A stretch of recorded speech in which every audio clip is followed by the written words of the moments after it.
खबर ये सामने आ रही है कि जल्द ही बीजेपी मेयर पद पर भी कब्जा कर सकती है और अरविंद केजरीवाल की जो मिनी सरकार है एमसीडी में, इससे भी अरविंद केजरीवाल को बड़ा झटका लग सकता है। फिलहाल तो एमसीडी में आम आदमी पार्टी का मेयर है, लेकिन अब खबर ये आ रही है कि बीजेपी जिस तरीके से रणनीति तैयार कर रही है तो इससे जल्द ही वो एमसीडी के मेयर पद पर भी कब्जा कर सकती है। आपको बता दें कि कहा यह जा रहा है कि अप्रैल में एमसीडी के चुनाव होने वाले हैं मेयर पद को लेकर के, और इस बीच अरविंद केजरीवाल के लिए बड़े झटके वाली खबर हो सकती है। तो वहीं दूसरी ओर आपको बता दें कि जिस तरीके से एमसीडी की ओर से फैसला लिया गया है कि अगर अब कूड़ा उठाया जाता है आपके घर से, दिल्ली वासियों के घर से, तो उन्हें यूजर चार्ज भी देना पड़ेगा। हालांकि इस चीज को लेकर के आम आदमी पार्टी के विधायक और जो मेयर हैं वो विरोध दर्ज करवा रहे हैं और ये कह रहे हैं कि मैंने एमसीडी के कमिश्नर को बोला है कि इस मांग को जल्द से जल्द वापस लिया जाए। तो वहीं दूसरी ओर बीजेपी के पार्षद ने इसकी पोल खोली है और इसके पीछे की हकीकत बताई है। दरअसल आपको बता दें कि बीजेपी के पार्षद राजा इकबाल सिंह ने यह कहा है कि यह आम आदमी पार्टी की सोची समझी रणनीति है। आपको बता दें कि अरविंद केजरीवाल को पहले तो दिल्ली विधानसभा में बड़ा झटका लगा, लेकिन अब खबर यह सामने आ रही है कि जल्द ही एमसीडी में मेयर पद की कुर्सी भी जा सकती है। आपको बता दें कि अरविंद केजरीवाल को झटके पर झटके मिल रहे हैं। दिल्ली चुनाव में कुर्सी गई और सरकार गई। अब आम आदमी पार्टी को मिनी सरकार पर भी खतरा मंडराता हुआ दिखाई दे रहा है। जी हां, हम बात कर रहे हैं एमसीडी की। एमसीडी में अब आम आदमी पार्टी की राह मुश्किल करने में बीजेपी जुट गई है। बीजेपी की नजर अब मेयर की कुर्सी पर है। दरअसल एमसीडी में सत्तारूढ़ आम आदमी पार्टी की स्थिति आगामी मेयर चुनाव से पहले कमजोर होती हुई दिखाई दे रही है। इसी महीने यानी कि अप्रैल में होने वाले मेयर चुनाव को करके बीजेपी ने पूरी ताकत झोंक दी है। बीजेपी के पास इस वक्त 113 वोट यानी कि 113 पार्षद हैं, जबकि बहुमत का आंकड़ा 132 से लेकर के 133 है। दूसरी ओर आम आदमी पार्टी के पास 122 वोट है और वो तभी बहुमत तक पहुंच सकती है यदि कांग्रेस या फिर एक निर्दलीय पार्षद उनका समर्थन करे। 2022 के नगर निगम चुनाव में आम आदमी पार्टी ने बीजेपी के 15 साल लंबे शासन को खत्म करते हुए बहुमत हासिल किया था। इसके बाद फरवरी 2023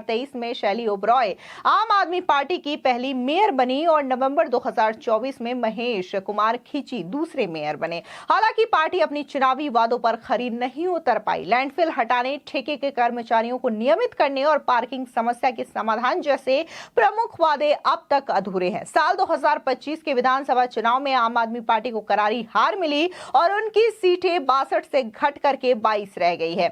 इससे उनकी राजनीतिक स्थिति काफी ज्यादा कमजोर हुई है। बीजेपी अब एमसीडी में फिर से वापसी करने के लिए आश्वस्त नजर आ रही है। दरअसल आपको बता दें कि अरविंद केजरीवाल दिल्ली के जो 2-3 लैंडफिल साइट है वहां पर गए थे और उन्होंने बकायदा ये कहा था कि ये जो कूड़े का पहाड़ है उसे हम हटा देंगे, आप एमसीडी में आम आदमी पार्टी को मौका देकर के देखिए। जिसके बाद आपको बता दें कि दिल्ली की एमसीडी में अरविंद केजरीवाल की सरकार बनती है, लेकिन अरविंद केजरीवाल ने कचरे के प्रबंधन को लेकर के या फिर जो कचरे का पहाड़ है उसको लेकर के काम नहीं किया है, जिसकी वजह से काफी ज्यादा निराशा जो है वो भी देखने को मिल रही है।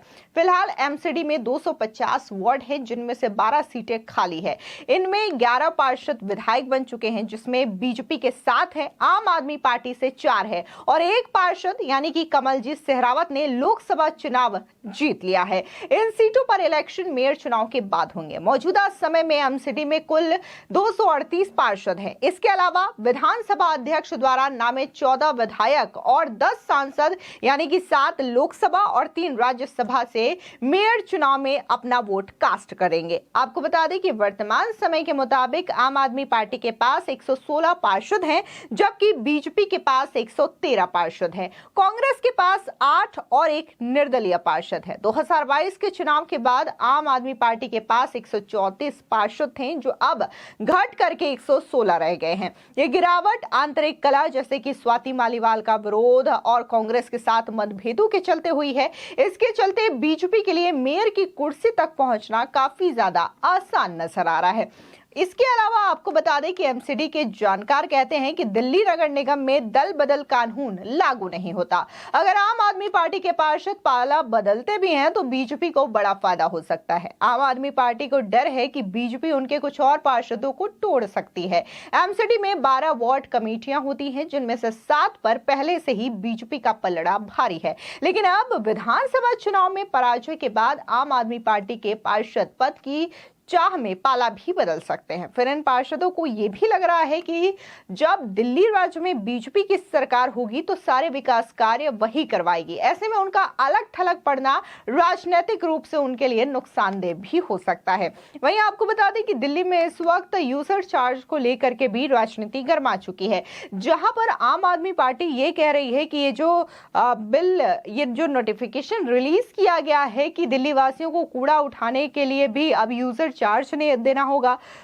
50 रुपए से लेकर के 200 रुपए तक यूजर चार्ज जो है दिल्ली वासियों को देना होगा। तो इसको लेकर के आम आदमी पार्टी पहले तो 2018 में नोटिफिकेशन लाती है और उसके बाद अब ये कह रहे हैं उनके मेयर की ये जो नोटिफिकेशन लाया गया है, ये जो नियम लागू किया गया है वो कहीं से भी सही नहीं है, हम इसका विरोध करते हैं। यानी कि इल्जाम बीजेपी पर लगा रही है।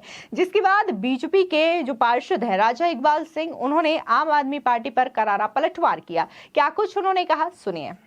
देखो कितनी दुर्भाग्य की बात है कि निगम के अंदर आम आदमी पार्टी की सरकार है और ये खुद बैठकर टैक्स बढ़वा रहे हैं। और जब इनको ये लगता है कि हम विरोध करेंगे, जनता के हित की ये बात करते नहीं, भ्रष्टाचार की बात करते हैं और जनता के सामने ये मगरमच्छ के आंसू बहा रहे हैं कि यूजर चार्ज कोई अधिकारी लगा रहा है। आप जनता को स्पष्ट बताइए, आपकी मिली भगत है अधिकारियों के साथ। जनता को बताइए आप करोड़ों रुपए कंसेशनर को देना चाहते हैं और दिल्ली नगर निगम के अंदर आपका जो बोरिया बिस्तर गोल हो चुका है और जाते जाते भी आप करोड़ों रुपए यहां से ले जाना चाहते हैं। आप जनता को बताइए कि आप झूठ बोल रहे हैं। 15 जनवरी 2000 के अंदर आपने गैजेट नोटिफिकेशन किया था जिसमें साफ साफ आपने कहा था कि जनता से पैसा वसूला जाए। उसमें निगम के अंदर, तीनों निगम के अंदर भारतीय जनता पार्टी की सरकार थी। हमने इसका सख्त विरोध किया था, जिसकी वजह से ये इम्प्लीमेंट नहीं हो पाया।